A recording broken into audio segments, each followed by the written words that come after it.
Hello, Guardians. Welcome back to Tower Casuals, the Destiny podcast. I'm one of your hosts, Corey Deering, and alongside me, as always, is Josh Van Helsing, Finney. Jesus Christ. Hi, Josh. Are you vampire hunting? I'm doing something. Are you potion crafting? I am potion crafting. I've crafted like 100 and something so far. Nice. Are you having fun with it? Yes and no. Is it everything you hoped and dreamed it would be?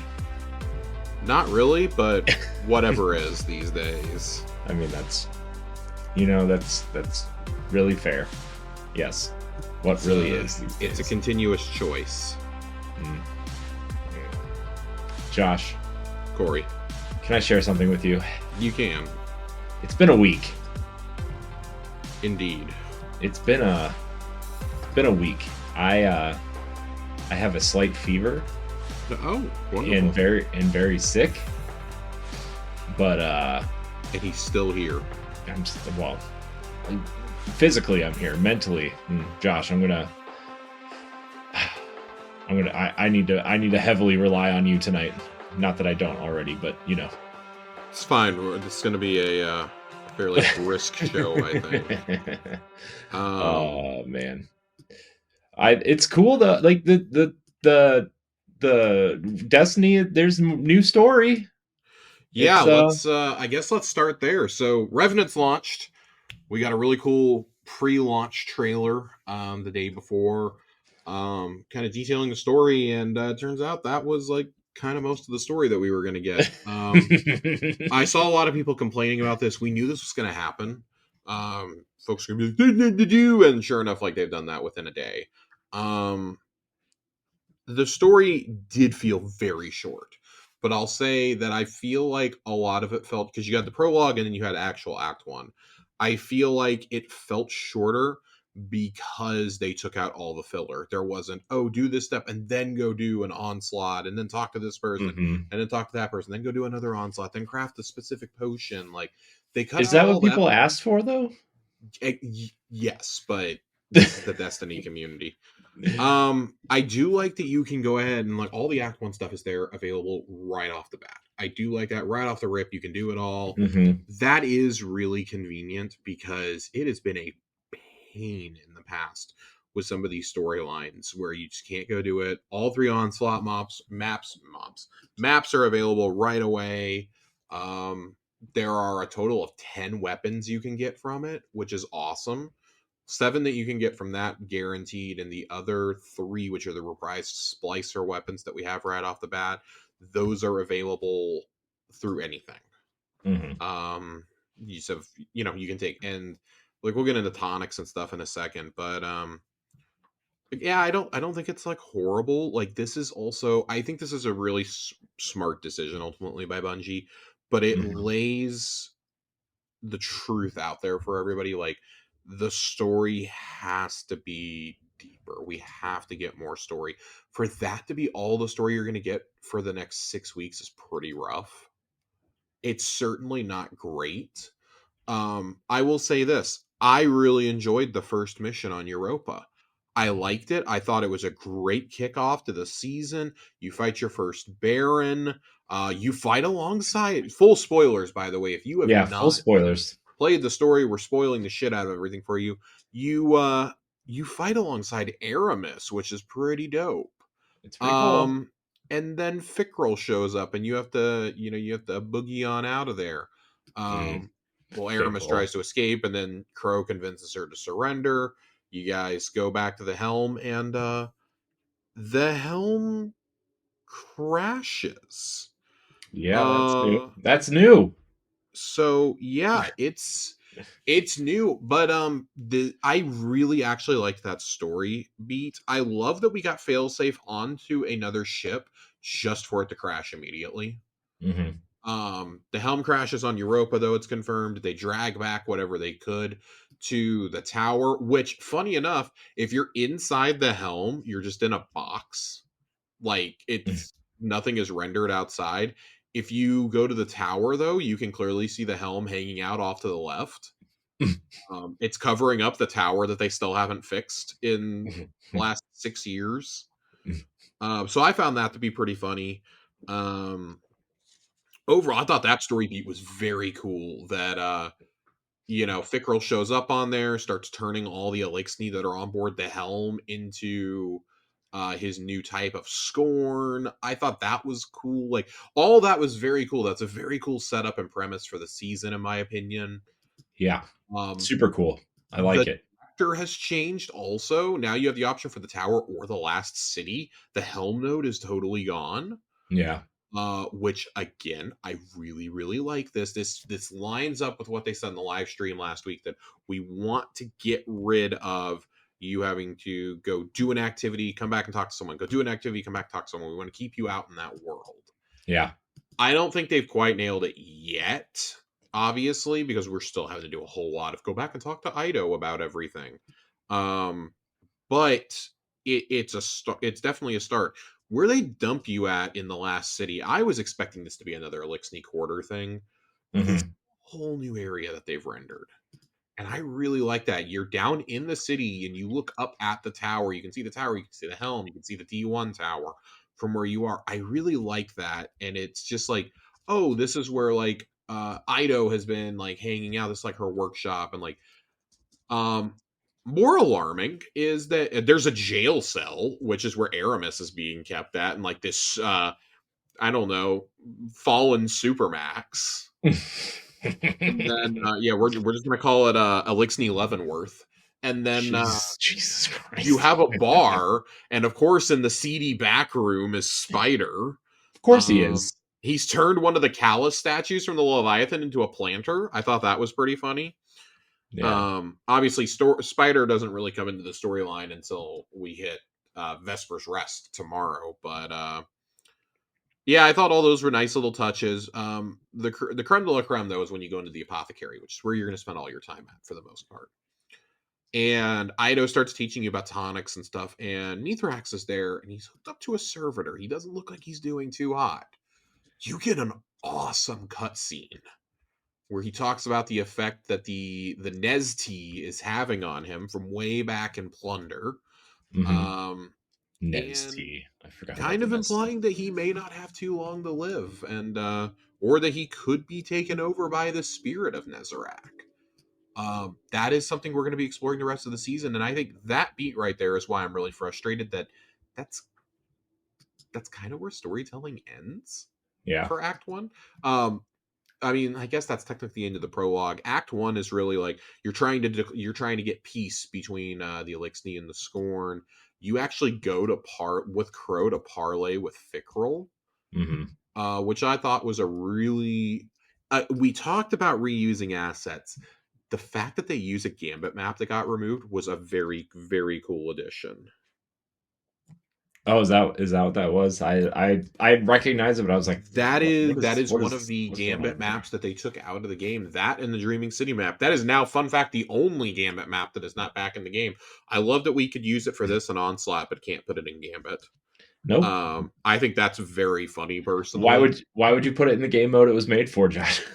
I don't know, but I find it very funny. And I do think that's like kind of maybe setting up for us to like get rid of Gambit eventually. Oh God, Have please. Can we just Onslaught be the new Gambit essentially.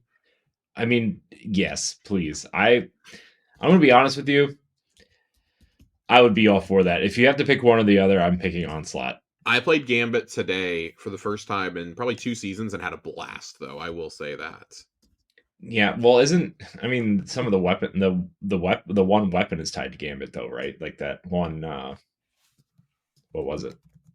Pulse rifle or something is tied to Gambit this season or this Bygones, baby. episode. Bygones. Yeah, that one. I got a Thank you. Bygones. We're going to talk about it later. Great. Very excited about this Bygones, too. But yeah, you go to parlay with Fickrell, and then, oh, surprise, it's a trap, and there's a bomb. And you have to sprint the bomb to your ship, which I thought was a really, really cool addition. I think that reusing assets like that is a cool idea. But again, like we're so bare bones on the story, like that's literally the end of the story. Ido gives you a whole list of minor, major, and key tasks that you can go do for Act 1. And I assume there's no more of these being added week over week. I assume that we would have gotten like 4 mini tasks, 2 major tasks, 4 and 2, and then 2, 1 and 1 is Mm-hmm. how it would have gone if we had the 3-week structure. That's just how I'm assuming this would have progressed. Mm-hmm. The fact it's all available right now and you can craft, there's 45 tonics for Act 1. It's quite a few. Um, I thought that was really cool. The tonics. So I guess let's get into tonics. Tonics they're a major story beat because they actually gave them a purpose in the story, not just for gameplay. Mm-hmm. We are helping Ido research these tonics and doing the research quests and stuff for her because we are helping search for a cure for Nezarec.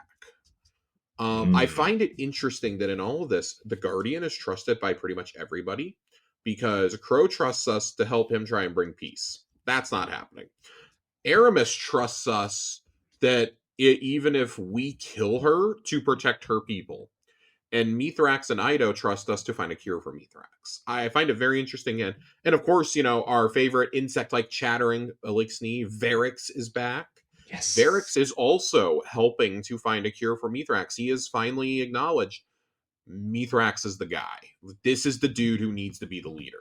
That he About made a time. mistake in following Aramis. He's made a mistake trying to be the Kell of Kells. It's technically partially his fault that the Scorn are out there anyways, because he freed Partially. Uldren and the Barons originally. It's partially his fault. No big deal. So, like, Varix kind of understands that. I'm kind of in on this shit too. So like, hey, this matters to every Elixni. I really like that we're not, at least right now, getting any sort of story for the Elixni through like Saint 14. Like, I love Saint, but it's high time. Crow taking center stage is really important. Crow's Yeah. been kind of the one of the main seasonal characters ever since he became Crow, really. Yeah. So Plus, like, if I mean, at the end of the final shape, they kind of point, and they're pretty much pointing to him as like he's going to be kind of like the new main, right? I feel like at least in the storytelling, right?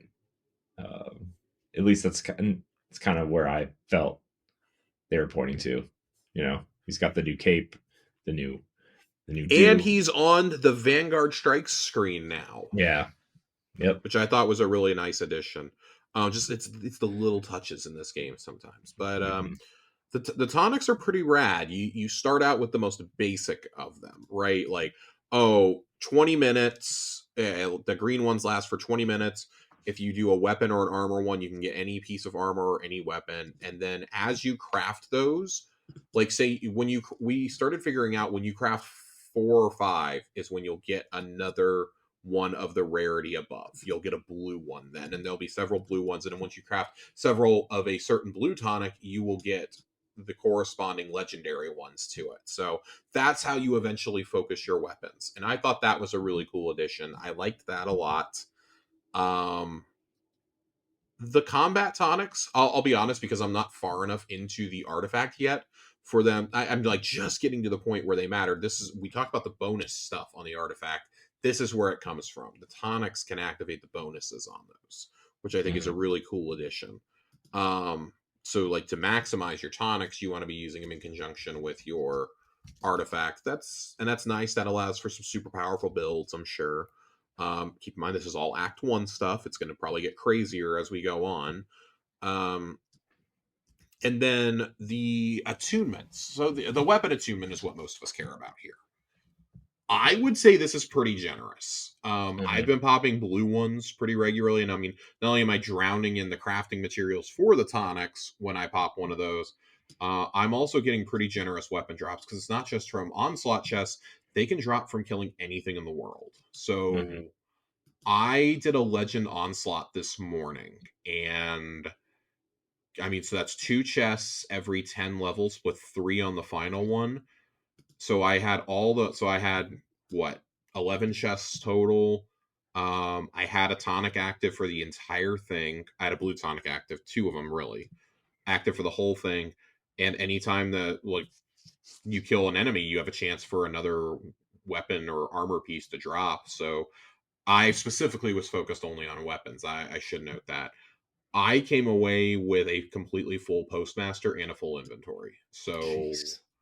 I was swimming in the weapons today. I think the attunement, at least on a basic level, works really well. I have heard mixed responses about the purple ones. I have not personally popped a purple one yet because you have to have the legendary materials. Like they have made it to where it's not hard to get them, but you better be ready to grind some 50 level onslaughts, which Yeah. okay, fine, it's match made. It 50 waves of onslaught really is not that hard. Right. The onslaught expert is where you're going to be drowning in the good materials. So I would say keep that in mind. But the power delta for that, it's 2065. So that was a thing. Yeah. It was not, and I mean part of this is because Eventide Ruins right now is apparently bugged and is not as hard as it's supposed to be.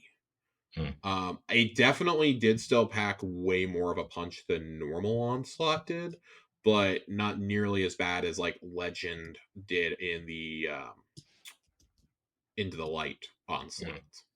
So I will say that I enjoy the tonic system for attuning. We're 2 days in, right? So I'm sitting here saying, "Oh, I haven't seen the materials that often." I'm sure we're gonna see them a lot more. They can always fine tune this. It's fine. Act 1 has 10 weapons, for God's sake. 7 arsenal weapons, 3 reprised weapons. It has an armor set. There's plenty for you to go chase here, I think. Yeah.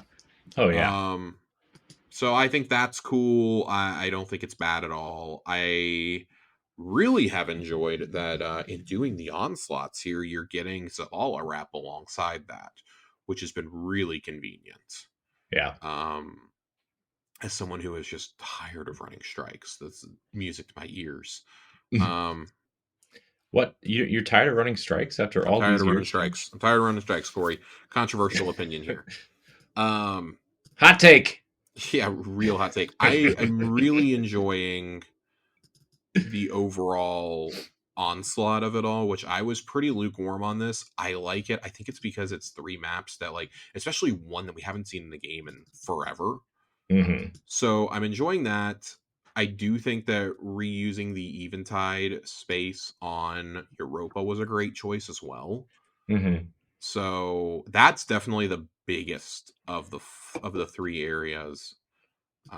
The strategies on each can differ from time to time. I do enjoy that. I do like that um, a lot of the objectives will have you leaving your comfort zone, especially on the higher difficulties. I do like that when you go into the Scorn Nest to fight them, the bosses are just like kind of a pushover, except for there's one little bastard that sprints around. Mm. So I will say I enjoy fighting the Scorn more than the Cabal just because I don't have to be in danger of getting hit by a Cabal ball. But this overall, like good, I would say good start to the season. I hesitate to use the word strong. It is a better start than Echoes had. It is a better Act 1 already than Echoes was. I will say that. I like the idea of dropping so many weapons right away, though. Not being able to craft them, I think it's going to be a little bit of an issue as we get further into the seasons because you're going to be just leading so much shit. But they at least do give you a perk through doing Ido's research that when you break down seasonal weapons, you get materials for tonics. Hmm. That is a nice twist. So that's cool. There's one where, oh, when you do her daily bounties, not only do you get rep with her and get XP, but you'll also get materials as well. She has a few quests where, oh, you can make this specific tonic and give it to her, and you'll get pieces of gear for it and rep. So there's plenty of ways to upgrade Ido. I don't think I'm going to be flying through Ido as quickly as I did Failsafe. Failsafe, I mean, God, I was resetting Failsafe like once a week. It got to the point just because it was you would go do like a master nightfall or a master battleground or a an expert enigma protocol or something like that, and breach executable, whatever it was called, and you would just come away with like 6 levels at failsafe automatically. So I definitely like the idea of the first activity in a season being something that just showers you in loot. I do enjoy that. I like that we got the focusing right away. If you just, as long as you like play some, you can sit there and you can start getting the focusing options pretty much right away. For me, while I'm still trying to get like a decent arsenal across the board, I'm using the blue tonics, but I'm just glad that I have so many. I think I have all the specific ones unlocked, and you can attune to the 3 reprise weapons as well. Those are also options. So that was really cool. Like I can pop one for Chroma Rush, for Ignition Code, or for Sojourner's Tale.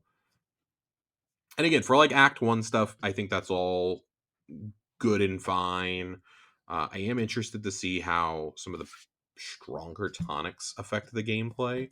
Yeah, I know that's obviously it's where not my really main. like, oh, they're really changing it like a lot, but because you'll get the same benefit if you have green, blue, or legendary for Hmm. those. Hmm. It's just they last a lot longer. Yeah. So interested to see if any of those become kind of meta for the dungeon race this weekend.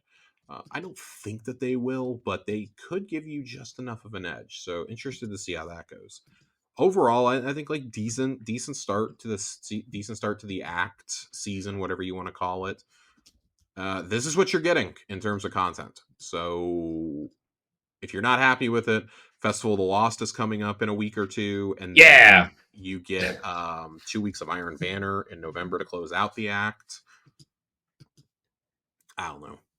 I I've got opinions, I guess. I still don't like this model, but getting the story given to us all at once, especially if it's going to be like just to the straight to the point, is fine. They cut out a lot of the in between bullshit, and it just kind of makes you realize how little you get on a week to week basis.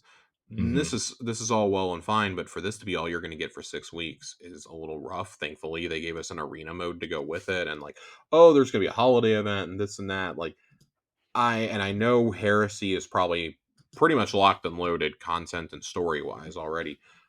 With you going to a 6 month season starting next June, I just really hope they have plans to space out dropping activities. That would be my hope, Yeah. because otherwise it's going to be real hard to keep player retention. I think it's already going to be rough enough here. Luckily, you have a dungeon to help with that, but dungeon technically isn't seasonal content. So, Yeah.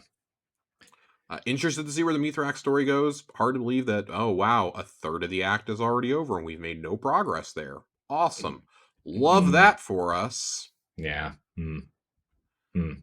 There apparently is a glitch. There's supposed to be like a bunch of audio you get with these missions, and I have gotten none of that. So Bungie acknowledged it as a bug earlier today, and they're hoping to get a hot fix out soon. So I've already done all of my IDO quests though, so I don't know. I'm gonna have to like read transcripts or watch videos on YouTube to see what all I've missed. I'm sure there's a lot of context that I'm missing, unfortunately, and I'm sure most of us who have blown through it in a couple of days are gonna feel.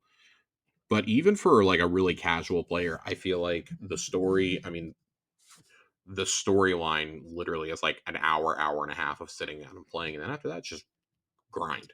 It's a Yeah. loot game. I It's a was looter shooter. Go grind. I was really worried that I was gonna not be able to finish it, and I didn't even realize it was over. I was like, "What?" So, Yeah, and that's it's me. over. It's fun. Like, it's fine at the end of the day. Something's happening outside Josh's window. Oh, there's just a very loud truck that was driving by. Um, I do like this new model. I'm not in love with it, but I like it. I would rather have this than what we've always gotten for seasons, which is a little bit of story, go do this activity, talk to like 4 different people, and then it's over.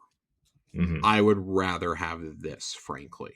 Hmm. But if you're going to do this, the activities you give us have to stack up and help. You can't do this and then drop like 3 battlegrounds and call it an act. You Hmm. can't do this and drop 1 exotic mission and then call it an act. Hmm. Doing this alongside Onslaught works because Onslaught is going to be your primary source of grinding out a lot of these weapons. Let's be honest. Right. That's going to be the quickest way to get as many drops as possible, to get your crafting materials, get things like that. I'm not in love with the idea of this overall, but I'm willing to sit here and give it another shot. I'm willing to see what they do in Act 2. They also seemingly confirmed two different things. On the ingredients menu for your tonics, they confirmed that Prison of Elders, or at least something of the Elders, is coming back. Tomb of the Elders, I think is what it was called. I mean, I bet it. I mean, it could literally be called something else and still be the Prison of I mean, Elders, they right? already said it was going to be a fan favorite activity, so that's clearly what they're Yeah. referring to. Because Act 3, guess what? It's going to be another exotic mission because that's also leaked in here. That's also listed Yay! in there. So that's where that double slug shoddy is going to come from, I'm Yeah. assuming. Yeah. I So would. overall, like, okay, I kind of wish that wouldn't have just been right there in the menu, right Right. off the rip. But it's fine. Whatever. Hmm. You know, like It's either you're fine. gonna like it or you're not. Yeah. And if you don't, just be real with y'all. There are so many other games coming out, and I do think that was part of the motivation for Bungie moving to this model to quote unquote see how it does. They did see a huge spike in player numbers on release day. I will note that they went from about 30. I hate using Steam charts as evidence for this because I don't think Steam charts ever tell the full story, but Hmm. you went from 33,000 daily active users to about 75K, I think, on Tuesday, like right at launch. That's not nothing. Right. So we'll see what happens. We'll see if the players are retained here over the next few weeks. I again, like Festival of the Lost. By the time we meet up again, Festival of the Lost will be in swing. We'll see how that goes. If it's just the same three lost sectors again, I cannot begin to tell you how much I won't care. Yeah. Then we're going to be coming out and going into Iron Banner. Act 2 is going to have the Dawning as part of it. So there are things coming. It's just a question of how good is the cadence going to be. That's always going to be the problem you run into with a live service game like this, because our seasons we're used to them being, you know, 12, 13 weeks long, not 4 months. Right. So you figure when you get 6 weeks in, you're like, oh, we're usually halfway through a season by that Right. point. So, anyways, not gonna sit here and complain. I do think it's a good start to the season, even if I'm a little underwhelmed by the cosmetics. I think the pass is a big old pass for me this time. Just, I'm kind of here. There's a few things in there that are cool, but it's a swing and a miss for me.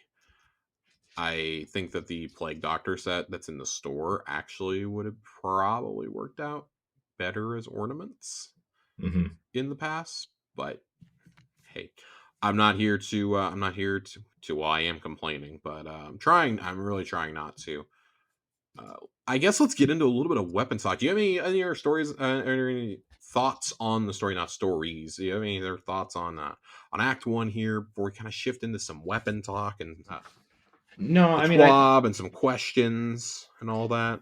no, I mean, my last thought, I guess, would be like, and this is just in these episodes so far in general, is like, I really like the story setups, and I really like the stories, the literal stories they're telling. My concern moving forward is the delivery, is all I'm gonna, you know, kind of Yeah, put out there. I mean, I know we kind of said that without saying it, but I'm gonna say it. I would agree. I would absolutely agree with that. Which leads us to our first question to close all this out from Fox. With Mithrax's corruptions at the hands of Nezarec, do you feel they are potentially setting up a return for Nezarec as a full blown expansion? Seeing as he is undying, I feel it would be a good move to have him set up in this way. I'm gonna be Um, totally honest. I'm gonna say no. mhm. Like there are definitely hints to it, but Sure. they're hinting at it in a season. I can't see taking I can't see taking Mithrax off the board for any significant amount of time, especially when they've promised that when we go to where we go in Apollo, that it's a brand new storyline. It's a brand new saga that we're starting. Like they've said that this and Heresy are both going to help wrap up leftover storylines from Light and Dark, but also set up new ones. That's not a new storyline to me. To me, that's a thread we have to wrap up. The Mhm. Nez T. Yeah. And I think they maybe would have intended to do that, and maybe that was originally in the plans, but Nezarek was such a fucking joke in Ron that Mhm. I just don't see it happening. Yeah, I can't see it I do like happening. the idea that Nezarek will always stay around because he's the god of torment and pain, but Yeah. yeah. I don't see Nezarek being a huge threat really at all No. for the time being, if ever again, No, really. we vanquished him on the pyramid. I don't see him coming back personally. Yeah. But I've been wrong before. Destiny likes to pull fast ones on us. I just don't. That's not how I would be kicking off a new saga, and I can't tell you how disappointed I would be if I got into one of these new expansions and we're fighting Nezarek again. Yay! Yeah. Yeah, right. Let's move on. I'm done. I'm done fighting Nezarek. The best part about Onslaught Salvation, honestly, is no tormentors. That Mhm. instantly made this 10 times more fun than original Onslaught. Mhm. Like, yes, the stasis trip mines are cool. The airstrikes are incredible. When you get a tier 3 airstrike, it looks like fucking Thor arriving to Wakanda. It's great. But I don't I don't want us to keep going back to these villains who had underwhelming defeats or underwhelming story arcs just because they're still on the table. Like, it's okay for like every villain or every character to not have this great story arc or this great closure. It's a big ass universe. Mhm. I'm okay with this at the end Yeah, of the day. When you try to explain too much or when you get muddied down with just a few characters, that's when you start running into a problem. I do think Destiny had the It's issue. Star Wars. It's the Star Wars syndrome, right? Where I don't even think like Star Wars, yes, but like this is much more egregious. This is all centered around one fucking planet, right? This is all centered around Earth. Star Wars, at least, is exploring an entire universe. So like, yeah, we can tell a one-off story here and there with characters, and hey, if the public likes them, we can always circle back to them. Destiny, they introduce so many characters so fast, especially in the stuff that came from, I would say, Warmind through maybe the Witch Queen. You had just so many characters and storylines get introduced that it became impossible to service every one of those. yeah. I mean, I Like guess we're, you're we're right. still trying to clean up base. We're still dealing with Fickrol. We've killed this dude like 3 different times. I was really hoping Fickrol would be the boss of the dungeon so we could just put him in the ground once and for all, because that is a character that we have a long and storied history with. If you're not killing him in a raid or in a dungeon, I feel like he's always on the board to come back. Yeah, unfortunately, you're correct. Which is fine. It's just I don't see us doing it with Nezarek. I think with raid bosses, it undoes the raid if you choose to bring these characters back.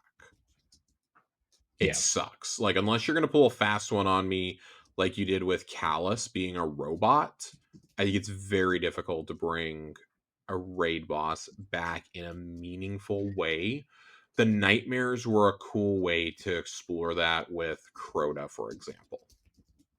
right. That was a really cool way to deal with Crota. So, hey, the Crota animations are already in here. And then, we have Crota and Dares of Eternity. And, we have Crota again in Crota's End. Like, I'm fucking tired of fighting Crota. Hmm. And I just don't want to see Nez again. Yeah, If you were going to bring anybody back that was a raid boss, I feel like Rolk is the one to bring back. Rolk just toyed with us the entire time. yeah, But again, like those guys are pretty definitively dead. I know that Rolk's spirit kind of endured, similar to how Nezzy's does. and it tried to like bond to a, if I'm remembering correctly, tried to bond to a ghost or something, and they just like had to banish it. They basically had to destroy the ghost to stop Rolk's spirit from enduring Hmm. in the throne world. So there are ways to do this. I just, unless we're going to go and like explore the origin of like Nezi's race, or we're going to explore like Rolk's race, like we go to his planet or something, I don't think that there's any real point in revisiting dead enemies. And I will say, like, those are the only two that I would ever want to go back to that we've defeated. Yeah. They are the only two that would make any sense, but the witnesses defeated. They were the witnesses' most devout servants. Why on earth do we need to go back to this? Right. Look how long it took for us to get rid of Callus. I always thought that we would kill Callus in a raid. For us to drop Callus in the Lightfall campaign, I think is part of what added to people's annoyance with it. Like, oh, we really just like made Callus bitch made. Yeah. Okay, that's a choice. So it is what it is. I don't see Nezzy coming back. Yeah. Me neither. Let's move into some weapons, because Fox also asked us about weapons. What are some of the weapons you've been using in the first week? Any roles in particular you're looking for? Well, lucky for you, I brought Dim with me today. Ooh, look at Josh. Came Ooh, look prepared. look at Josh. I did bring Dim. The first one I want to call out is Liturgy, the new breech loaded grenade launcher.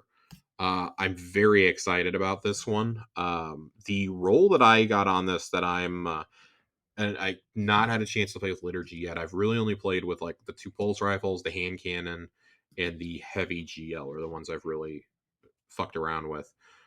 This one that I have comes with Chill Clip, Rhyme Stealer, which is one of those new perks we were talking about, one of the Redact perks. Destroying a stasis crystal or defeating a frozen target with this weapon grants you frost armor.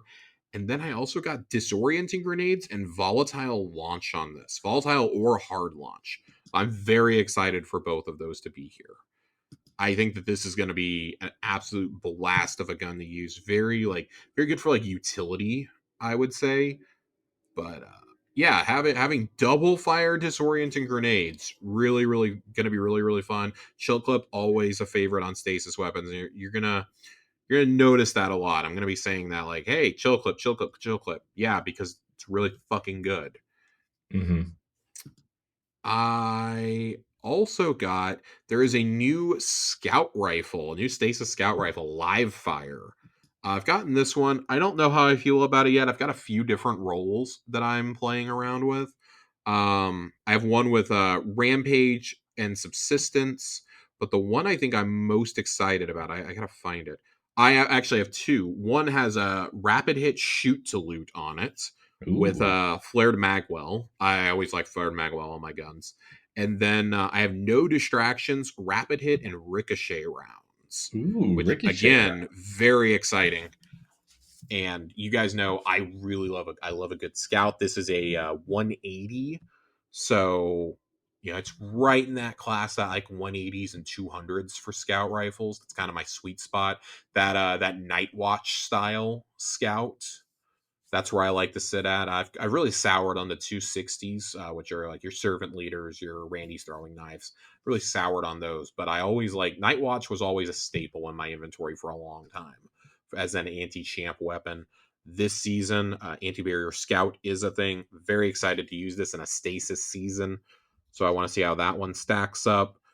I also have gotten I did get my beloved Chroma Rush to drop. I've only gotten one roll that I actually wanted to keep of this so far. It was the last thing I got before I hopped off earlier today. I got Kill Clip Tunnel Vision on it with Flared Magwell and Accurized rounds. So that's as far as a 720 goes for auto rifles. Interested to see how it works. I'm very excited about the Splicer trait that is on these reprised weapons, though. Reloading the weapon after dealing damage grants a stacking reload speed and handling bonus until stowed. Not as excited about it with Chroma Rush. Very excited about it on the shotgun in particular. I think on the shotgun and on Ignition Code, this could be really spicy. Yeah. And I'm gonna get to the shotgun here in just a second. The other One, I was planning on hunting a bygones, and then man, I got two ones I'm really happy with. I got Headseeker under pressure right away on one. Great, that's a good start. Solid all around one. The one I'm more excited about has Vorpal weapon, ricochet rounds, and a new perk called Lone Wolf. I'm excited about Lone Wolf for solo lost sectors if you need an Hmm. anti-champion pulse rifle, because slightly improves aim assist, ADS speed, and airborne effectiveness, increases these effects when there are no nearby allies. Really like this for solo content. I don't know if I love it on this particular gun yet, but I think that is going to be a really fun trait going forward.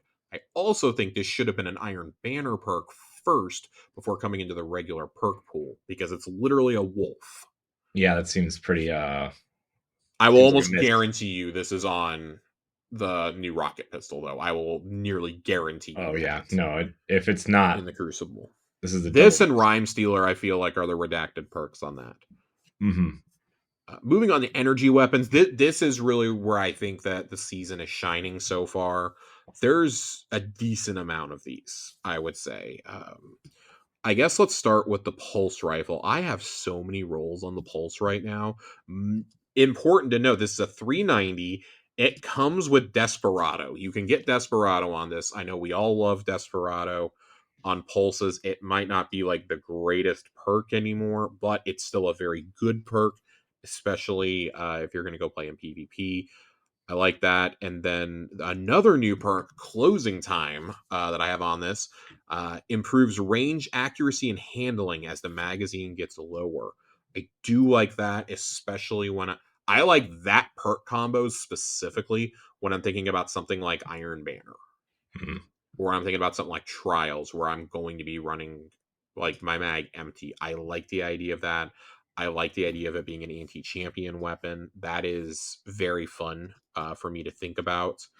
Another role that I've gotten, the final of the new perks. We got several new perks this season. Jolting Feedback.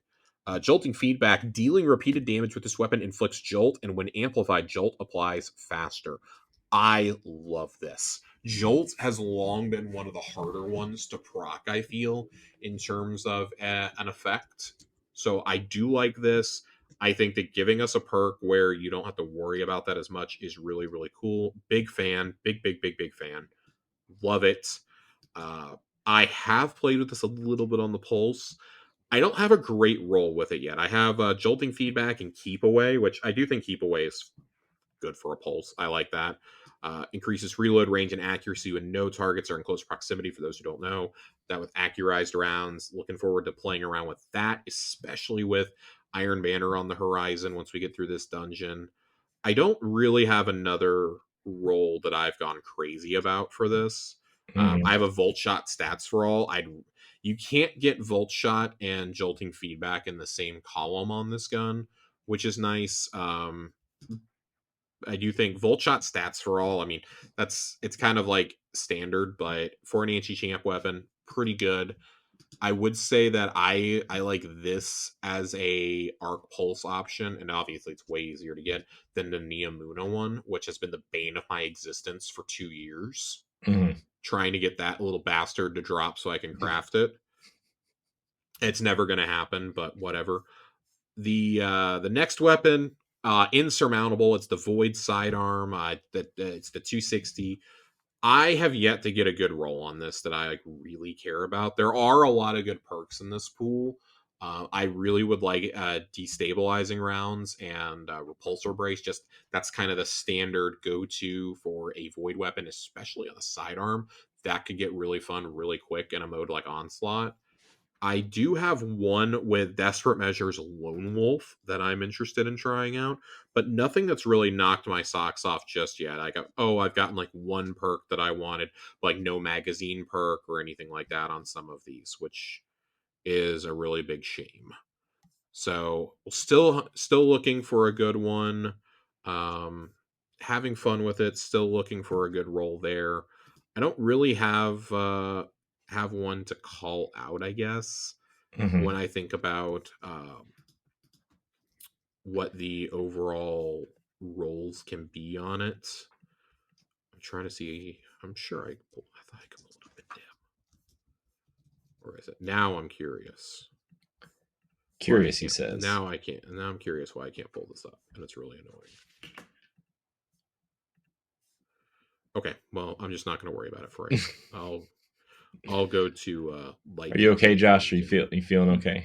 No, I'm very tired right now. I'm sure that I'm just completely forgetting right now. So I 1,000% understand. Feel your pain. it is what it is. First, I'm dumb. I needed to go up here. You're not dumb. Man, I don't know. I'm just kind of scanning some of these weapons and the perks and stuff that go with them because I haven't had a chance to like play with rolls or anything yet. I just I wanted to make sure we had the story done to talk about it, and turns out um that was you know quite a small piece of this. So yeah, the next time we get together, I'll have some weapons with some good perks. Yeah, I was gonna wait to talk about weapons, but I was asked about, we were asked what are some specific roles that you like or that you're hunting. So I'm gonna be hunting a much better role on the sidearm for sure. Yeah. The snipe, we have a void sniper, which I am pretty stoked about. I think you can get some really good perks on that. I do have one firing line demolitionist. Again, not really like changing my world right now. I've only gotten a couple drops of the sniper. The other one that I do have enlightened action and a perk called Withering Gaze. I'm very excited about this one for a longer range weapon. We got a ton of new perks in this thing. I thought we only had 4 off the top of my head. We have like 6 or 7 really. Withering Gaze. Aiming this weapon for a short period of time without firing grants the ability to weaken the next target. Timer resets after firing or when you stop aiming down sights. I like this. I think that's going to be an absolute menace in a competitive environment. Oh yeah. So I'm interested to play with this one. I like this one. For those who like to shoot down the lanes, this is a good one for you, I think. Yeah. And then heavy. Oh, excuse me. I do have one I wanted to call out. I have one other energy weapon. A Sojourner's Tale, which is the Splicer Shoddy. I did get this, and I really love. This is a slug shoddy that comes with incandescent and heal clip, and then you have that. Josh. You have that with Splicer Surge on top of it, which again is our reloading after dealing damage, gives you a stacking reload and handling bonus until you stow it. If we ever get back into a meta where that with a div bubble is like the thing, this is going to be an absolute monstrosity. I love this perk combo already. Big fan of it. I have an appended mag and I have a steady rounds that I can choose on it, and then I actually have the full bore barrel on it as well. So I have I have great range, of great impact on it, great handling. It's that one is really fun. I'm gonna be very excited to play around with that one going forward. Very, very excited there. Heavy is the last thing that we have to talk about, and I only have one heavy weapon here to discuss, and that is the heavy GL. And I don't know how I really feel about this gun overall. This is where I used jolting feedback for the first time, and the fun one that I have right now is jolting feedback with the new perk Envious Arsenal. Dealing damage with both other weapons before readying this weapon refills it from reserves. This is basically going to replace auto-loading holster going forward. So yes, auto-loading holster got nerfed. We got this new perk though, and I really, really like this perk. It is, I don't know what other weapons it's on. Right now, this on Bittersweet is the one thing that I've definitely seen it on. I really look forward to using this. I think this is going to be a lot of fun, especially when you pair it with a good damage perk, which jolting feedback is one of those. That combined with some of the artifact mods could actually be a little bit of a monster. And it is worth noting you can get, I think the role I'm looking for here is Envious Arsenal with Cascade Point. Those are 2 of the perks I definitely want to get on it together. I also used it with Jolting Feedback Loose Change. I was also using that one. So yeah, overall, really, really enjoying the weapons. I didn't talk about the hand cannon, Exuvier, and that's because I'm not a big hand cannon person. I have a couple rolls on this. Headstone triple tap is what I'm running right now on mine. And then I got another one with Desperate Measures Lone Wolf, which I plan on playing around with. But again, not a huge hand cannon guy. This is another Stasis 120. Um, well, I shouldn't say another Stasis 120. This is another 120. So that's going to be a little interesting to see how that one plays out. It didn't light my world on fire when I was using it yesterday to do some quests, but I don't think that that's the worst thing in the world. These weapons are going to take a little bit getting used to. There, it's hard to give impressions, I think, of weapons when you're just 2 days in. Yeah. So just bear with me. I am going to have a more comprehensive weapons breakdown as we get further into Act 1.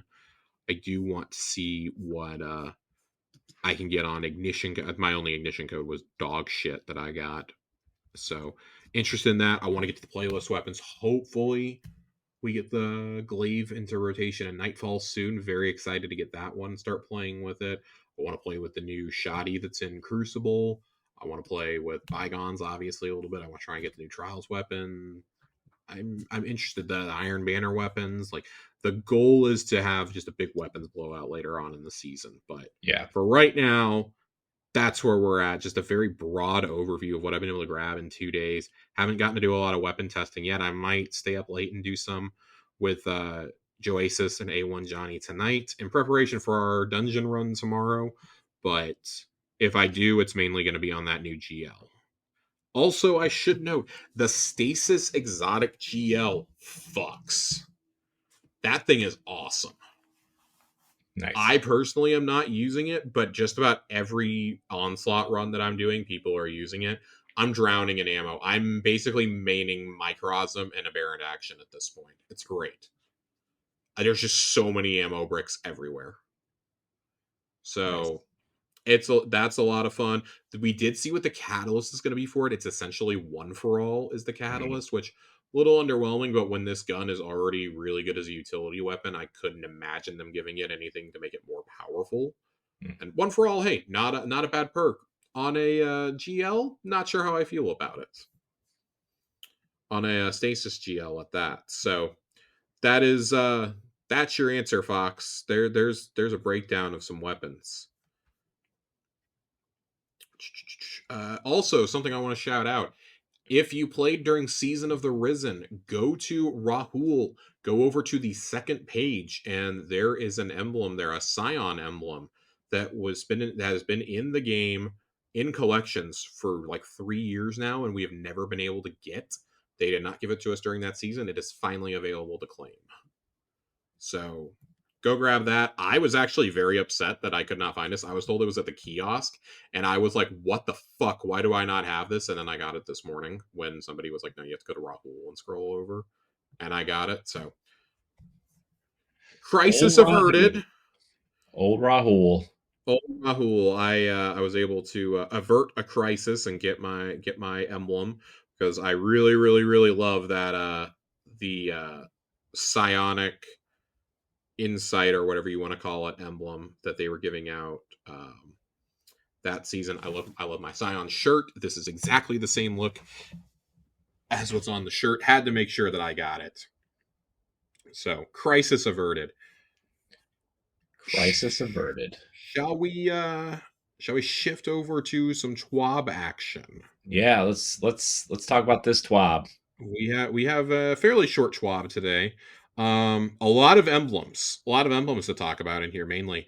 But the Bungie Foundation is doing a hurricane relief campaign. We talked about this a week or two ago, wondering if this was going to be a thing.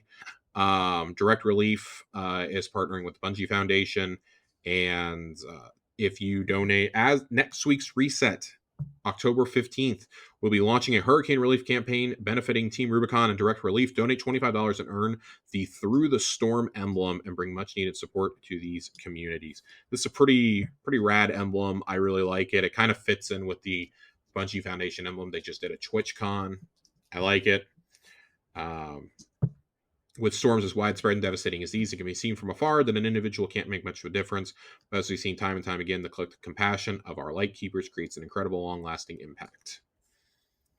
So, yeah, if any of you guys live in Florida, Florida, Georgia, the Carolinas, Tennessee, like anyone who has been affected by these recent hurricanes, I feel for you. I have a lot of friends personally who live in the Central Florida area Hmm. who thankfully got out with just some very minor damage. A lot of downed trees, some shingles missing, maybe some neighborhood flooding, but thank God, they were largely okay. But for example, Tampa still recovering from the storm surge of Right. Helene, and I saw some of the sand that had washed up after that, and now it's even worse. It's like covering buildings that were along the beach. That's how much sand has been washed up into the city. Yeah. So it's horrifying, man. It's a reminder of what nature can do, and not in a good way. Right. On a brighter So, note, we got a Vespers host trailer, which is described as unknown transmissions have been intercepted from a derelict Braytech station. It's up to you to investigate. This trailer was really, really cool. This is one of the coolest trailers they've done in a minute. yeah, it's pretty hot. It definitely seems to hint at the return of Atrax. Yeah, I mean, is this where we get eight tracks back? And if we're not getting what's it called? Wrath? Is an eight tracks Well, the second boss? Atrax is the second boss of Deepstone. You're thinking Axis. Right. No. Shit. Too many A names. Come on. Fallen can't come up with cooler names.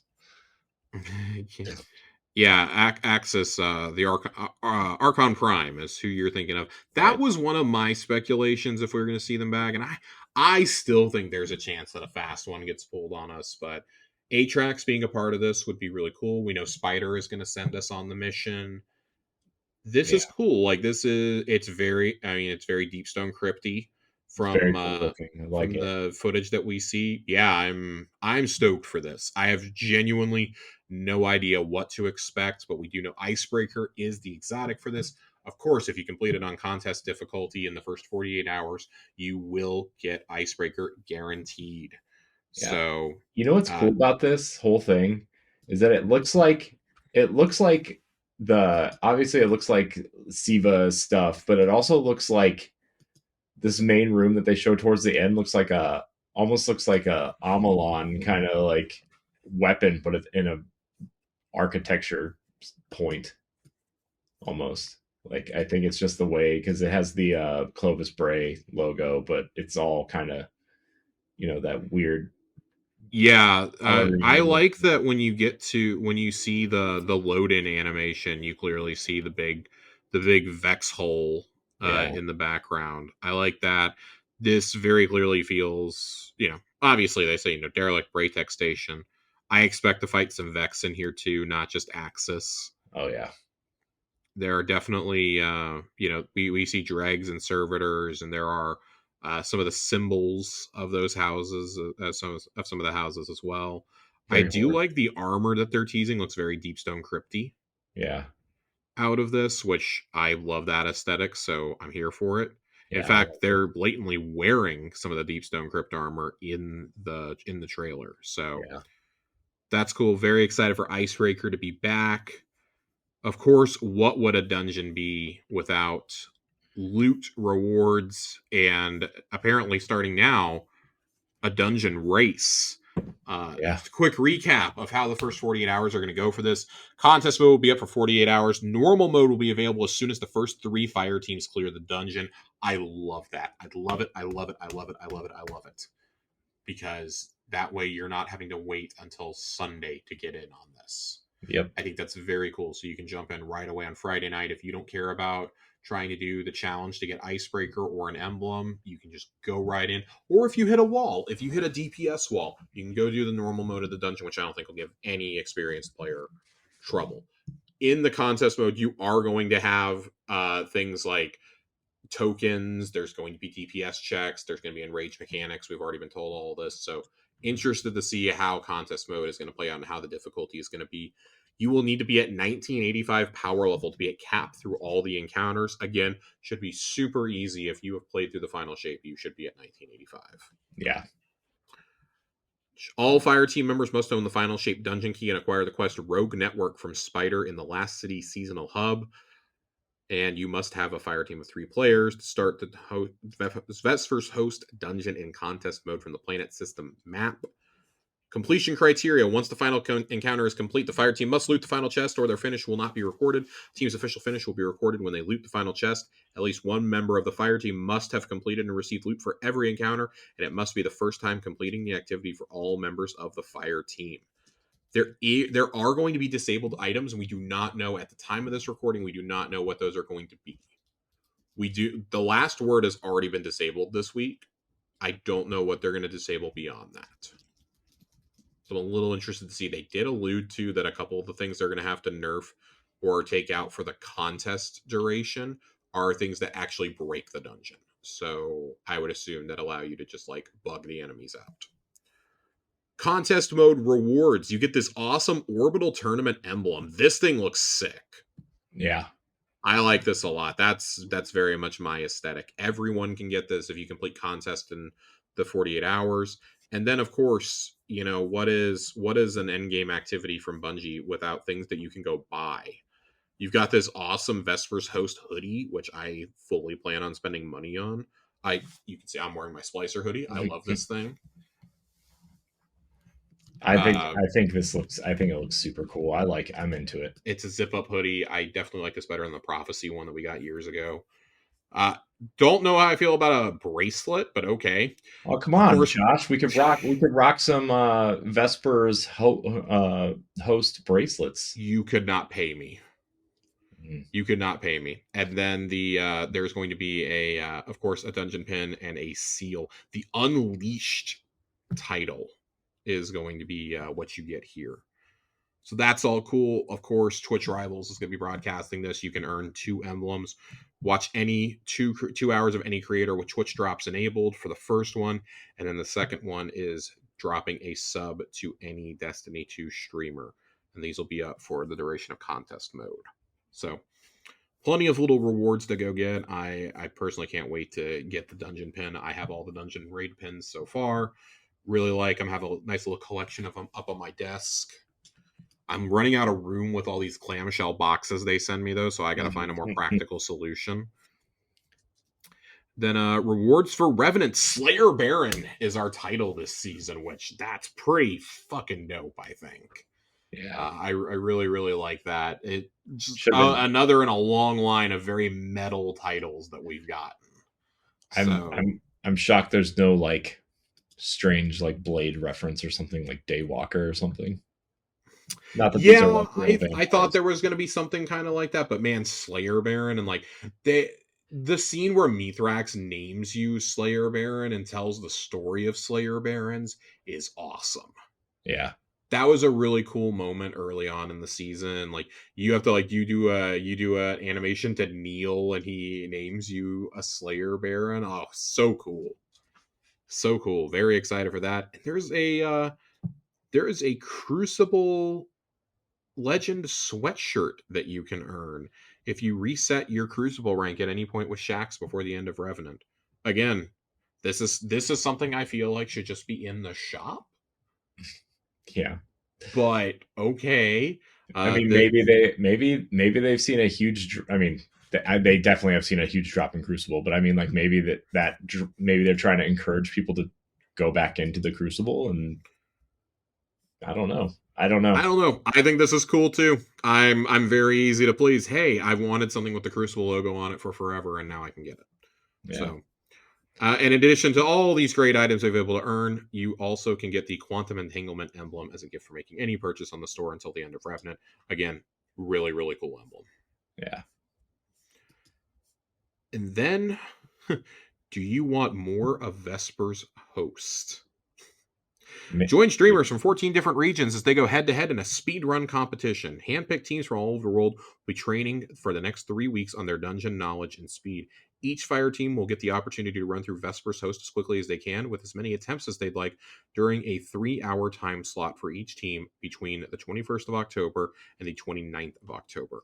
The winning fire team will receive $1,000 worth of Twitch subs each, as well as a full set of the Vesper's host Bungie reward items.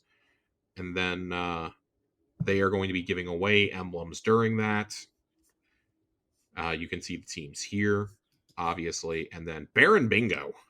Baron Bingo. This emblem is called Control. Team captains will receive Baron Bingo cards with unique challenges to complete throughout this act, and it's on you to help them complete their card. Specifics around bingo mechanics and giveaway items will vary by region, so keep an eye out for your region's team captain socials for their unique cards and how you can participate in wins. Captains will also be giving away quantities of the Tower Pamphlet emblem on stream and socials throughout this challenge. So, interesting. Definitely. Very, very interesting. Lots of emblem talk this week. That's literally, the Schwab is emblems. Yeah. It's emblems and shit you can buy. Emblematic of where they're going, I guess, huh? Emblematic of where they're going. Yep. Also tagged at the very end of this, I should note, is that the solo flawless Deepstone Crypt raid that was achieved last week by Snazzy Rock. So definitely check that out as well. That was fucking wild to see. I could not believe that somebody solo flawless that raid. Yeah, it's that is absolutely bonkers.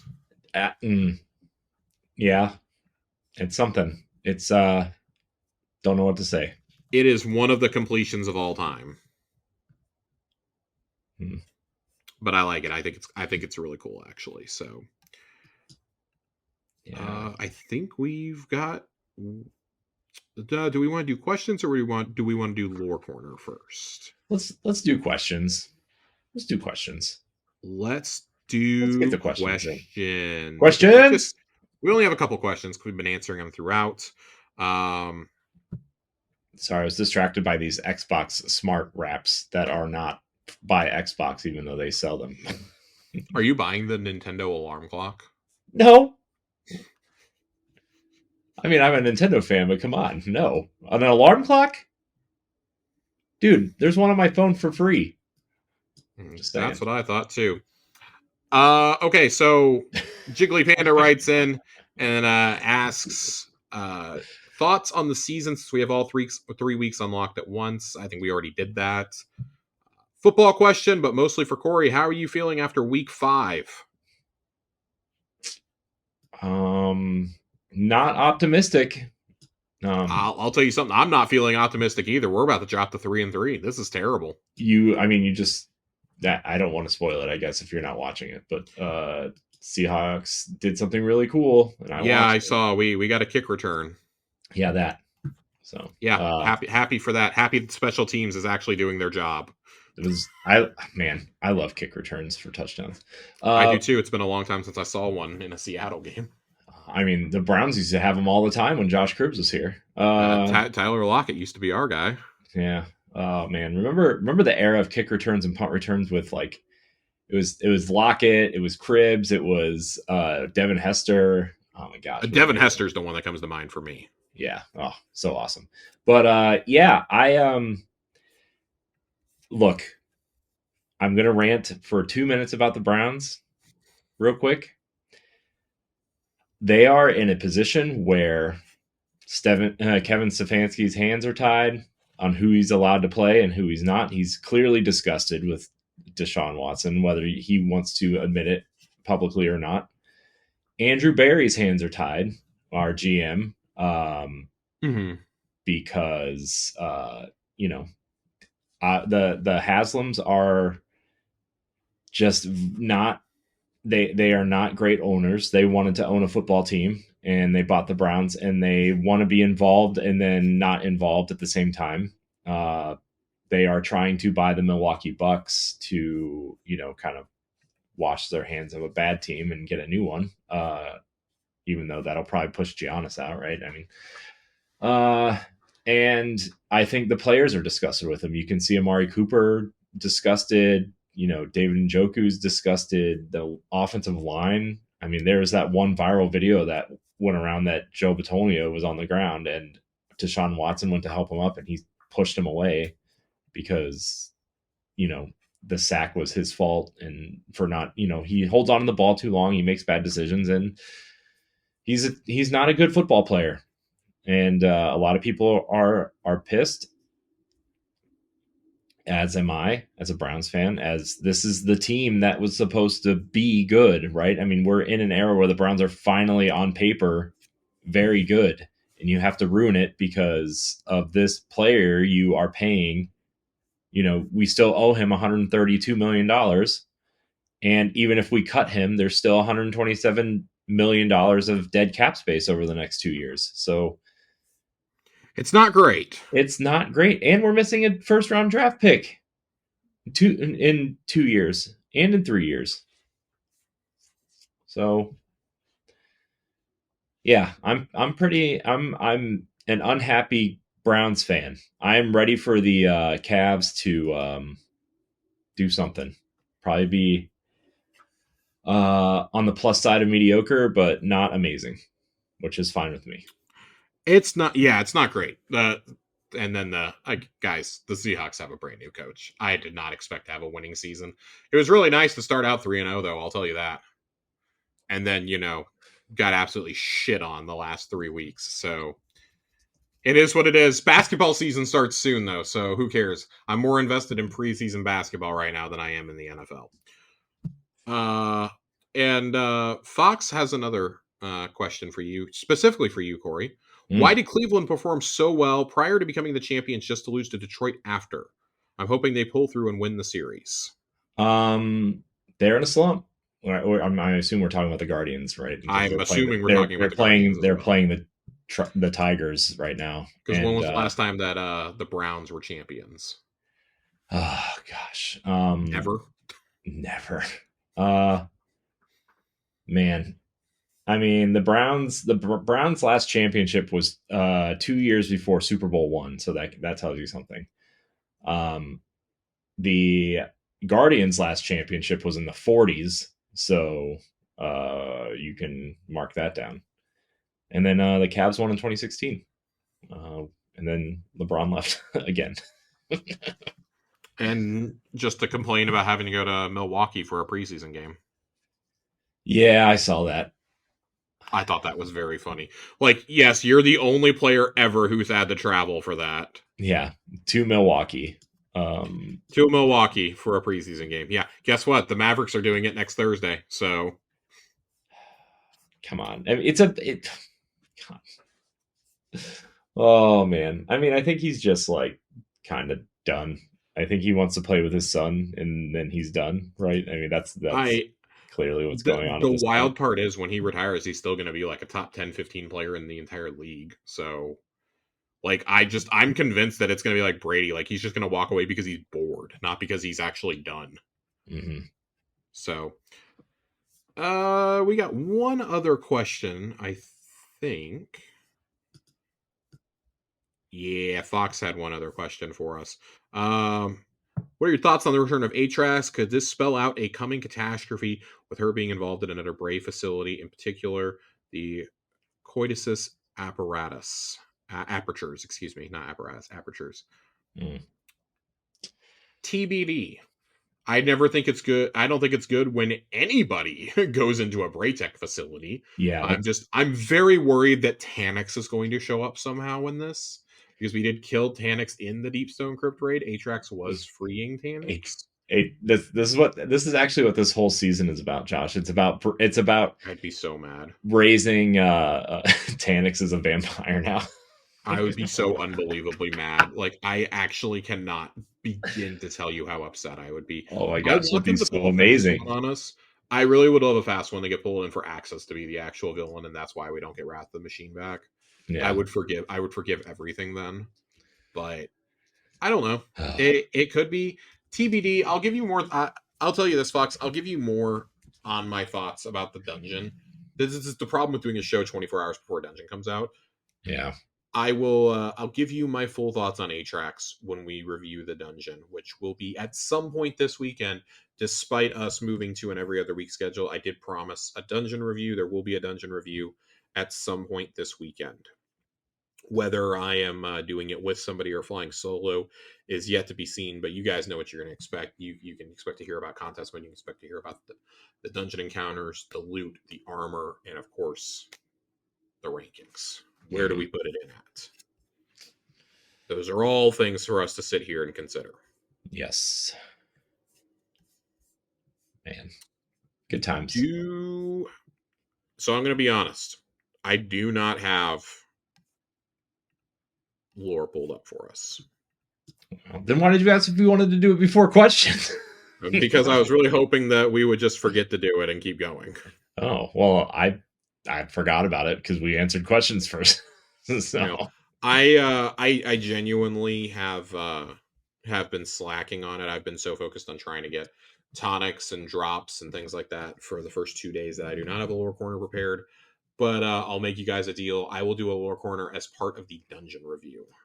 I will do some dungeon items as part of the review. So that way we can get more into maybe some Axis lore, depending on what happens there. I'd be interested in that. Axis is kind of like Taniks, just keeps fucking coming back. Yep. So interested to see how that all plays out. I think it's going to be a lot of fun. I'm wondering if they tried to wield Siva as like splicers. I wonder if they're going to try to wield some sort of like, they're going to go in and try to see, again, if Braytech will work again, if they're just making the same mistake again. Yeah, I think that we're gonna come out seeing them use stasis powers. Obviously, that feels like a given at this point. Yeah. So interested to see how it goes. I really, really, really, really, really hope that Siva is not a thing. They've said before that they don't want to bring Siva back, and I know Joe pointed this out to me tonight. Well, how many times have they said that they're not going to bring something back just to do it down the line?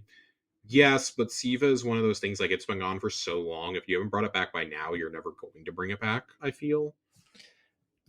I think I almost feel like Siva is like a break glass in case of emergency type thing, and that's like way down the line of break glass in case of emergency thing, because I just don't think there's a need for it either, right? I don't think this so point, either. It was a neat idea, and obviously Outbreak Perfected is an amazing weapon, and there's other Siva armor ornaments and stuff that look cool, but there's no real story reason for it to come back again, right? I mean, unless they blow up the earth and then that kind of Siva thing, that has been my whole take on this, is that there is absolutely no point to bringing it back because there's no story reason for it. Yeah, that would be there's no story reason to it coming back. I know that people want it to come back, and I feel like they want it to come back because people are really nostalgic for D1 for whatever reason. Yeah, but that's probably the main reason why you haven't seen Wrath of the Machine come back, is just it's so Siva heavy. Now you could do Wrath of the Machine now as like Scorn and I don't know, like Braytech shit. Yeah, you could do that. That would be, and you could still keep Axis as the final boss.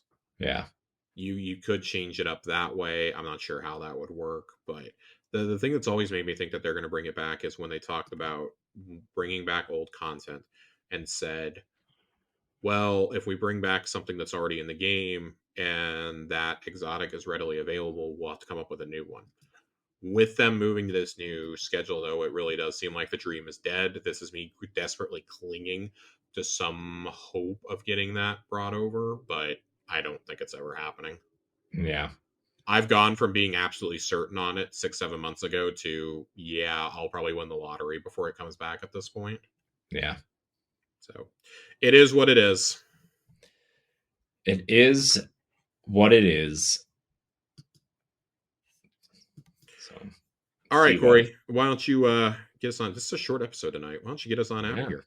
Yeah, which is good because I think we both are tired and don't feel good, and I got to go pack for my vacation tomorrow. So Look at Corey going on vacations. yeah, well, look, it's a 3 day trip to Columbus. It's not like we're going to Disney or anything or anywhere exciting. So uh, there's a Paw Patrol exhibit at the Science Center, Josh, and my children are quite thrilled.